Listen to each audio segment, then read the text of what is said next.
Hey guys, welcome back to the channel. आज हम बात करने वाले हैं इंजीनियर ड्राइंग का बेसिक चैप्टर। आज पढ़ेंगे हम इसके टूल्स के बारे में, आज देखेंगे। तो वीडियो शुरू करते हैं। What is engineer drawing. सबसे पहले आपका सवाल होना चाहिए कि इंजीनियरिंग ड्राइंग होती क्या है।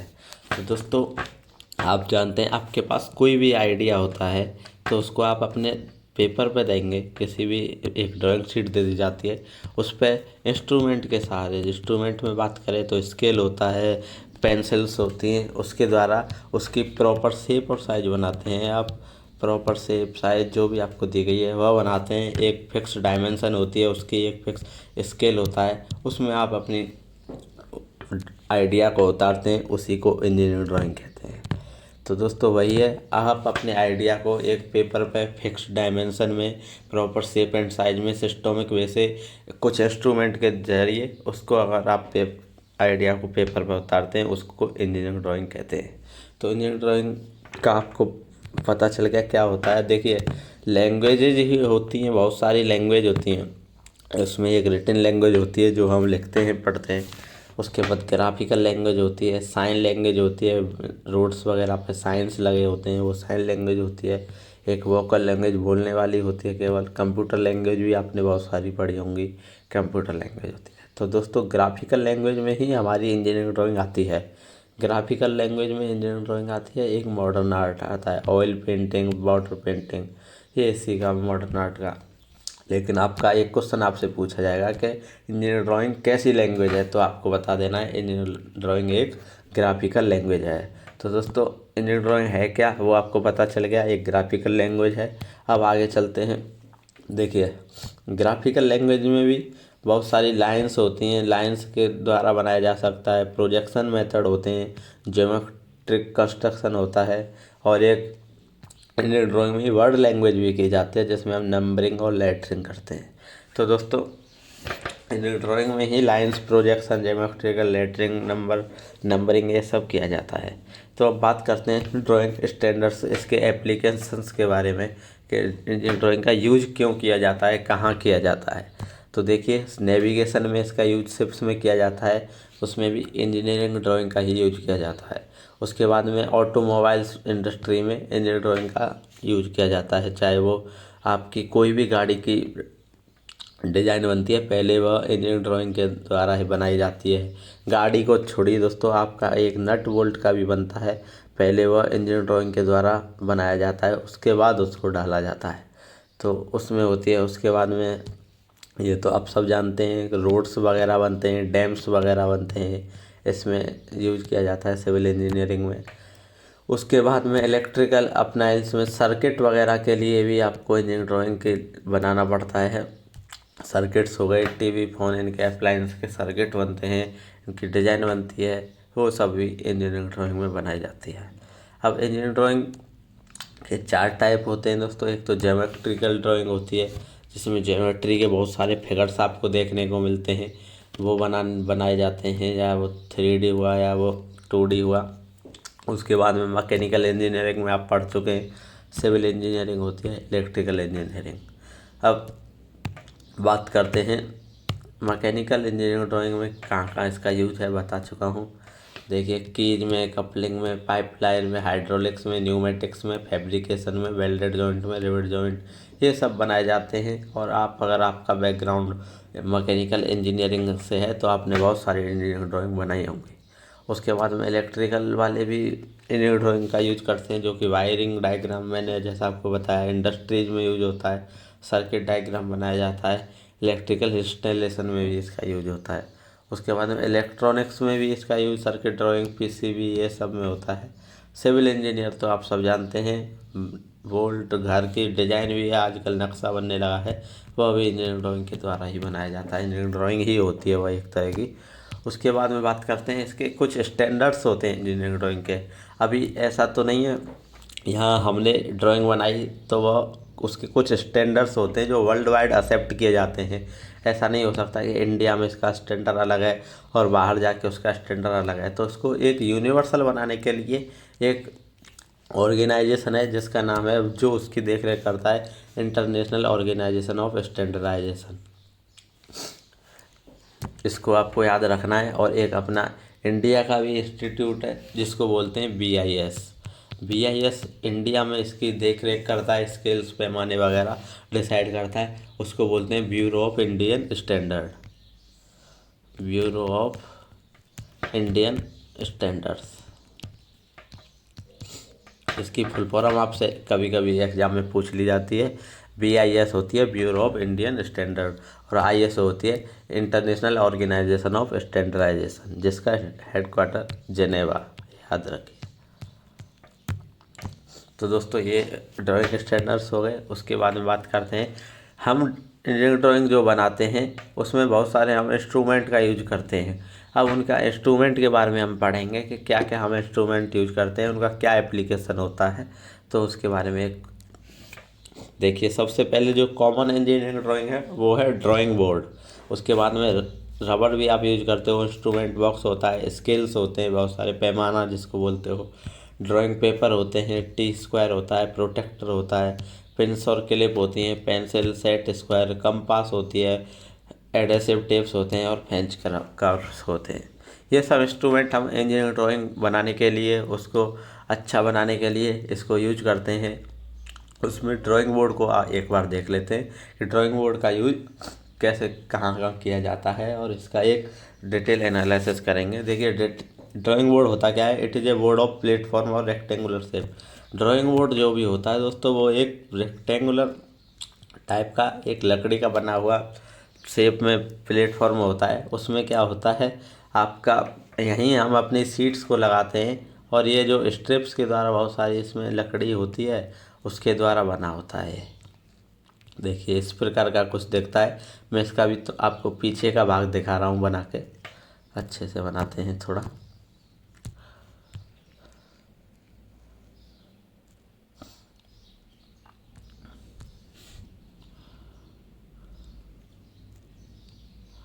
इस प्रकार का आपको इंजीनियरिंग ड्राइंग बोर्ड देखा होगा आपने, जो होता है जिसपे हम सीट रखते हैं अपनी, और उसके बाद हम इसमें अपनी ड्राइंग बनाते हैं।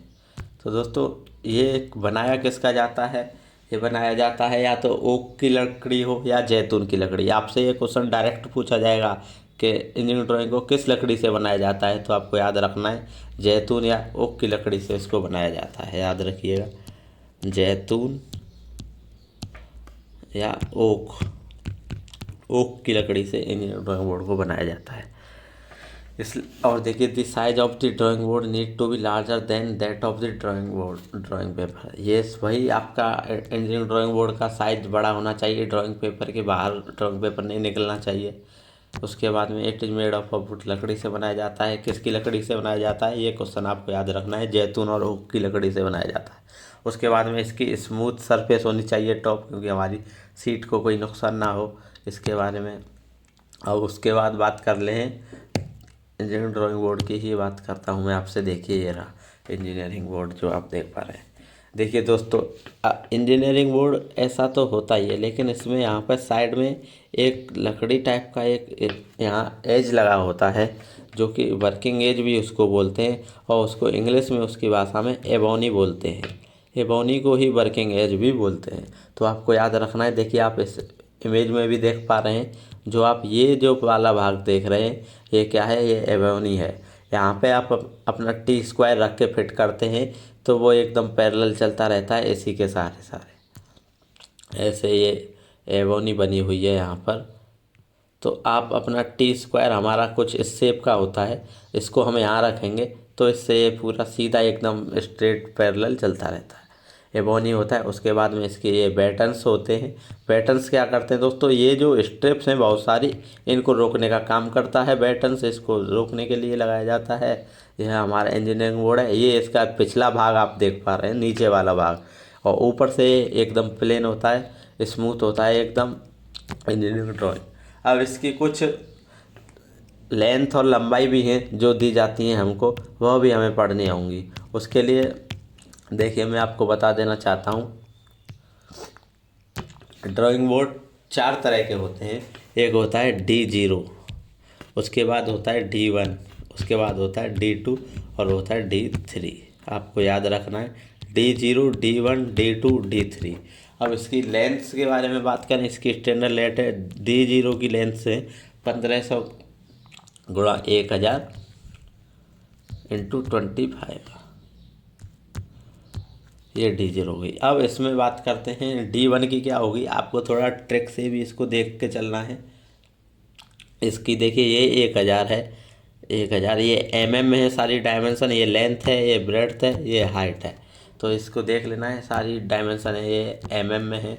इसकी 1000 हो जाएगा, फिर यहाँ 700 हो जाएगा, और उसके बाद यहाँ पर दोस्तों फिर दोबारा से 25 हो जाएगा। अब इस 700 को इधर ले आइए, उसके बाद में यहाँ 500 इंटू 15। अब इधर ये 500 आपका आ जाएगा इंटू 350 इंटू 15। तो दोस्तों ये ड्राइंग बोर्ड स्टैंडर्ड साइज होते हैं, देख लीजिए आप। इन्हीं को आपको, एक तो D0 होता है, D1 होता है, D2 होता है, D3 होता है। सबसे बड़ा D0 होता है, जिसकी जो लेंथ ब्रेड्थ हाइट होती है वो 1500 इंटू 1000 इंटू 25 mm में होती हैं ऑल डायमेंशंस। उसके बाद में आपको इसको याद करने की ट्रिक यही है, आपको एक ये D0 वाला याद कर लेंगे तो आपको ज़्यादा आसानी होगी। तो इसमें से क्या बीच वाली नंबर्स को अगली नंबर्स का आगे वाला भाग होगा। जैसे ही अब ये 1000 इधर आ गया, 300 इधर से घटाया था, 300 का गैप चल रहा है, 1000 इंटू 700 इंटू 25, फिर इधर 700 आ गया, 700 इंटू अब 200 घटाया इंटू 15। इसके बाद में 150 घटाएंगे, अब 1500 इंटू देखिए 150 घटाया इंटू 50। आपको इसको ट्रिक से याद कर लेना है। ये था ड्राइंग स्टैंडर्ड्स, इसको आप लिख लीजिए। ये इंजीनियरिंग बोर्ड हैं, 4 प्रकार के होते हैं, इनके सारे साइज हैं ये। अब आगे बात करते हैं। देखिए ड्राइंग बोर्ड हमारा हो गया। इंजीनियरिंग ड्राइंग पेपर की, ड्राइंग पेपर की बात करें तो देखिए इसके भी कई प्रकार की सीट्स होती हैं, आपने पढ़ी होंगी। A1, A2, A3 और ज़्यादातर हम यूज करते हैं वो होता है A4 साइज। तो दोस्तों ड्राइंग पेपर देखिए, जैसा कि आप देख पा रहे हैं, drawing paper is the paper on which drawing is to be made. All engineering drawing made on the sheets paper, definite size होता है उसका, और इसके कुछ स्टैंडर्ड्स होते हैं। The use of the size paper ensure convenient storage of drawing, मतलब ज़्यादा से ज़्यादा ड्राइंग के हिसाब से बनाया जाता है। अब desirable properties of A drawing board, drawing board की क्या डिजायरेबल प्रॉपर्टीज होनी चाहिए, कैसा होना चाहिए हमारा engineering drawing board, drawing papers माफ़ कीजिएगा। तो इसमें क्या है, यह बहुत ही स्मूथ होना चाहिए, यूनिफॉर्म थिकनेस होनी चाहिए। यूनिफॉर्म थिकनेस का मतलब चारों तरफ एक जैसी थिकनेस होनी चाहिए, ऐसा नहीं एक तरफ ज़्यादा मोटा एक तरफ पतला है। पेपर एक जैसा होना चाहिए, यह थिक होना चाहिए, स्ट्रांग होना चाहिए, और थोड़ा टफ होना चाहिए। Fibre of drawing should be distinguished when a good eraser is on it. हाँ दोस्तों, इसको थोड़ा टफ होगा, स्ट्रांग होगा, तभी तो हम इसको 1-2 बार इरेजर चला के मिटाएंगे, तो वो उससे उसको डैमेज नहीं होना चाहिए। इस प्रकार का पेपर हमें काम में लिया जाना लेते हैं। डिटेल पेपर, अब इसमें भी टाइप्स होते हैं इसके। डिटेल पेपर होता है यूज फॉर पेंसिल वर्क के लिए यूज करते हैं। वाइट ड्राइंग होता है जो फिनिश ड्राइंग के लिए यूज करते हैं। ट्रेसिंग पेपर होता है जो कि यूज फॉर बहुत पेंसिल इंक एंड सब के लिए, जो मास्टर कॉपी बोलते हैं, यूज किया जाता है। अब इसकी कुछ डेफिनेट साइज होती हैं ड्राइंग पेपर की। इसमें क्या है, देखिए पूरा जो A0 का हमारा साइज है, ये पूरा हमारा A0 का साइज है, जिसकी डायमेंशन है 189 इंटू 841। ये साइज जो है ये हमारा है A0 का। अब इसका आप आधा कर देंगे तो ये हो जाएगा A1 साइज। A1 साइज हमारा 841 इंटू 594 है। उसके बाद में देखिए इसका भी हम आधा कर देंगे इधर से, तो ये हो जाएगा A2 size. A2 size 594 into 420 है। उसके बाद में इसका भी हम आधा कर देंगे तो ये हो जाएगा हमारा A3 साइज। A3 साइज 420 गुणा 297, जिसको 420 इंटू 297 होता है। उसके बाद में इसको भी हम हाफ कर देंगे तो ये हो जाएगा A4 साइज।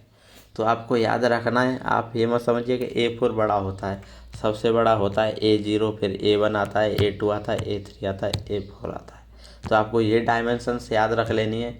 A0 डायमेंशन ये है, उसके बाद में A1 आपको कहीं लिख लेना है, A2 होता है, A3 होता है, A4 होता है। ये हमारे ड्राइंग पेपर के साइज होते हैं। तो आशा करता हूँ ड्राइंग पेपर हो गया। अब आगे बात करते हैं हाँ दोस्तों, एक ड्राइंग बोर्ड जो मैं बता रहा था, ड्राइंग पेपर, उसमें क्या करते हैं हम कुछ गैप देते हैं बीच में। गैप को देना क्यों ज़रूरी होता है? क्योंकि जैसा कि आप सब जानते हैं, ड्राइंग शीट में लेफ्ट साइड में हम 30 mm की जगह छोड़ते हैं इधर। जब भी हम अपनी ड्राइंग बनाते हैं इस पेपर में, तो यहाँ पे हम एक जगह छोड़ते हैं 30 mm की। और यहाँ राइट साइड में जो बाकी की जगह होती हैं उसको छोड़ते हैं हम 15 mm।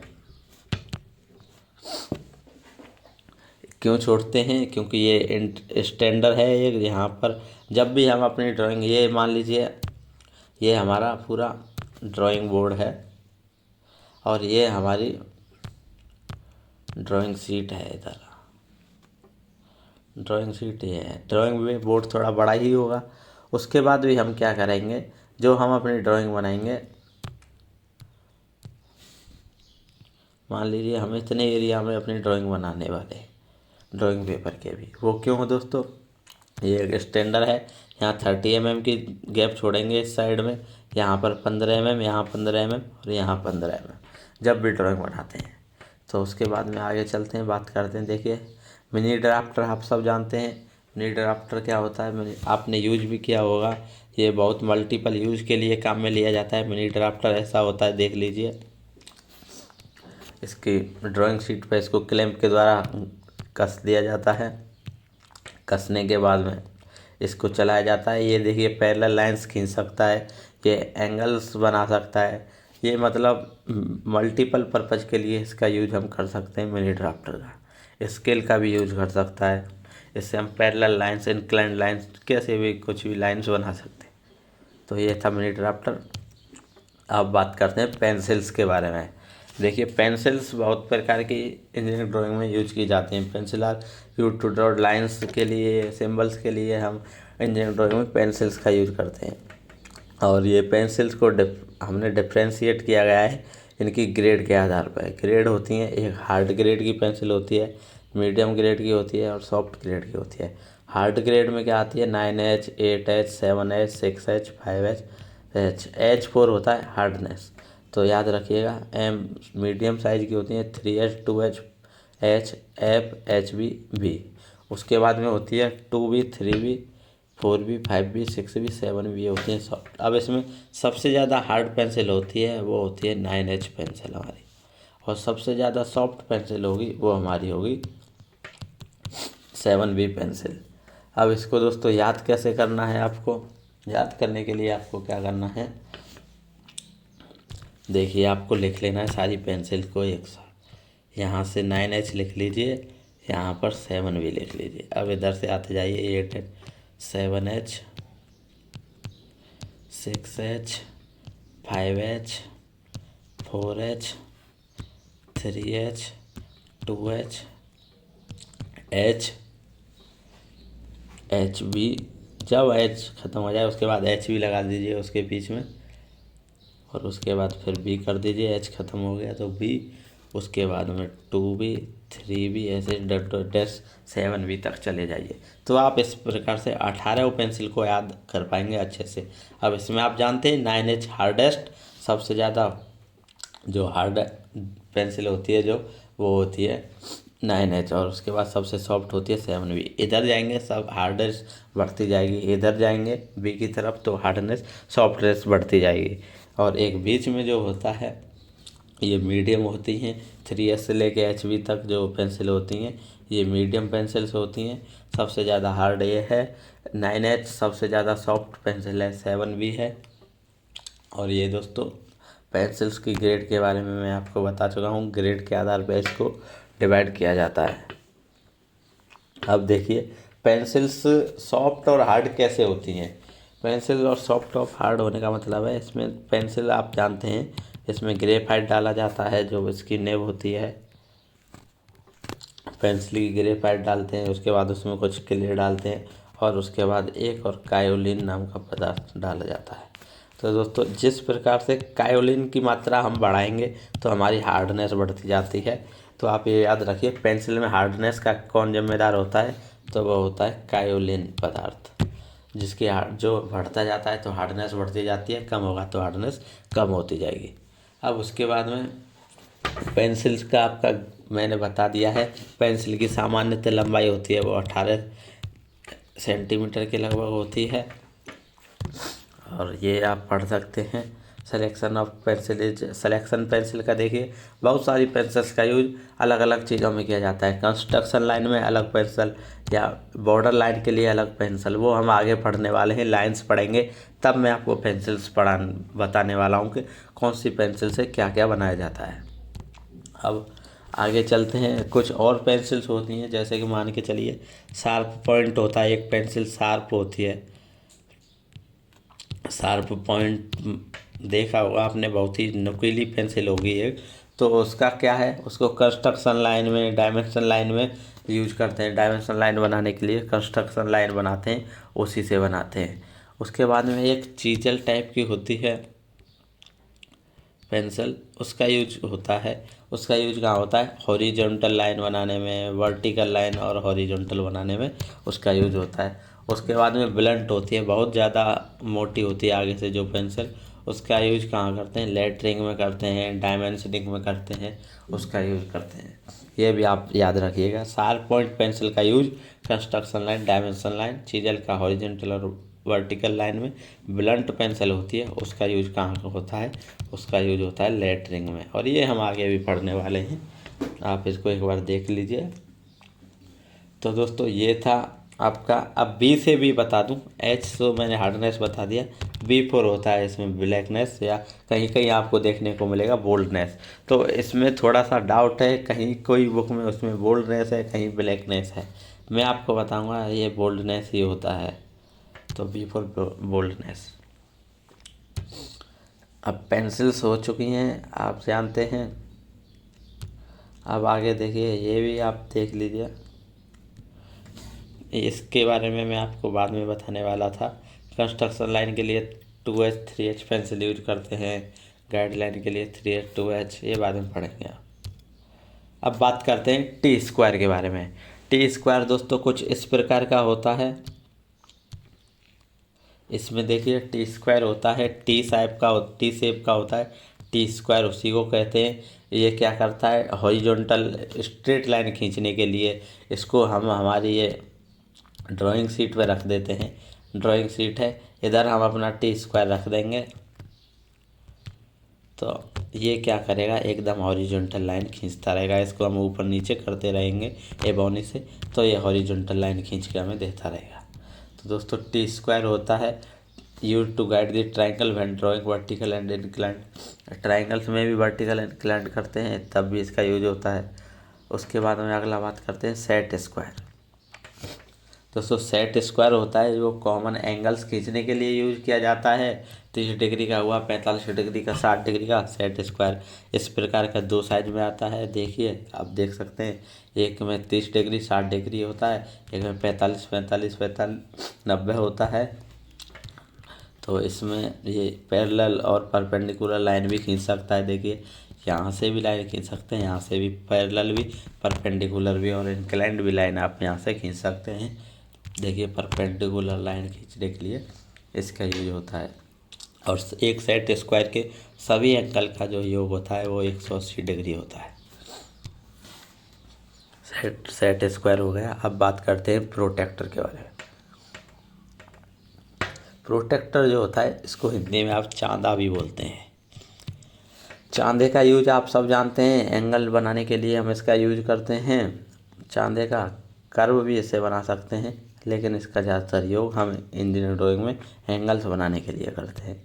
ये चांदा हो गया। उसके बाद में स्केलर पैमाना आप सब लोग जानते हैं, पैमाने देखे भी होंगे आपने। 30 सेंटीमीटर का है, ये डायगोनल स्केल होता है एक। और उसका यूज क्या है, लाइंस खींचने में, बहुत सारी लाइंस होती हैं उनको खींचने के लिए इसका यूज करते हैं। मेजरमेंट करके लाइन खींचनी है उसमें भी हम इसका यूज कर सकते हैं, स्केल होता है।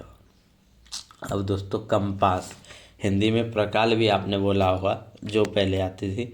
It is use to draw circle खींचने के लिए इसका यूज हो सकता है, या आर्क बनाने में इसका यूज होता है। इसमें 2 लेग्स होती हैं, वही बताया गया है। At the top equipment steel needle बनी होती है, स्क्रू के द्वारा बनी होती है। Short leg provide with the socket. देखिए प्रकार की असेंबली तो आपने देखी होगी, इधर पेना होता है, इधर छोटा सा, इधर हमारी पेंसिल लगाने के लिए दिया होता है, तो इससे हम इस सर्किल्स खींच सकते हैं। उसके बाद में बात करते हैं डिवाइडर। यूट्यूब डिवाइडर भी आपने देखा होगा, डिफरेंट स्पेसिंग पार्ट में डिवाइड करने के लिए डिवाइडर का यूज किया जाता है। सर्किल को डिवाइड करना है तो वहाँ डिवाइडर का यूज किया जाता है। स्ट्रेट लाइन में कोई भी पार्ट देना है या मेजरमेंट करनी है, वो हम डिवाइडर के द्वारा भी कर सकते हैं। तो ये था डिवाइडर। उसके बाद में दोस्तों बात करते हैं फ्रेंच कवर की। फ्रेंच कर्व में क्या है दोस्तों, देखिए इरेगुलर शेप्स के लिए ये कोई सर्किल नहीं बनाता, ना कोई आर्क बनाता है।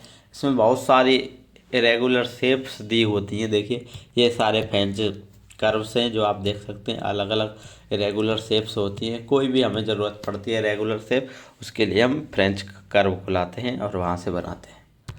ये था फ्रेंच कर्व। अब उसके बाद में ये तो हम पढ़ चुके हैं। तो दोस्तों फ्रेंच कर्व हो गया। अब उसके बाद में एक और टॉपिक बचा है, वो है आपका सेट स्क्वायर।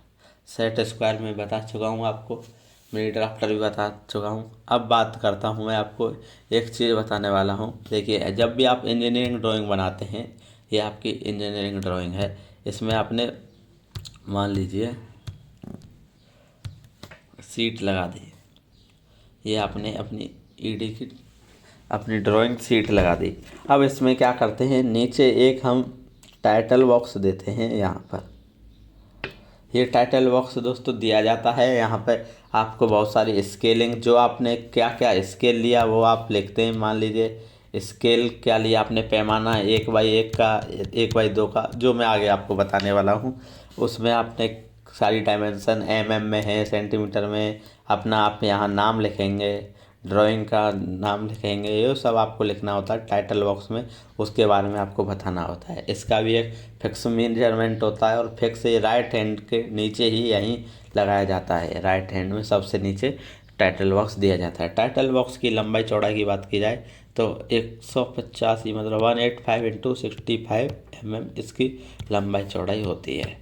टाइटल बॉक्स की याद रखिएगा, ये फिक्स क्वेश्चन पूछा जाता है। टाइटल बॉक्स की लंबाई चौड़ाई कहाँ बनाया जाता है, ड्राइंग के सबसे बॉटम राइट साइड में, बॉटम राइट साइड में।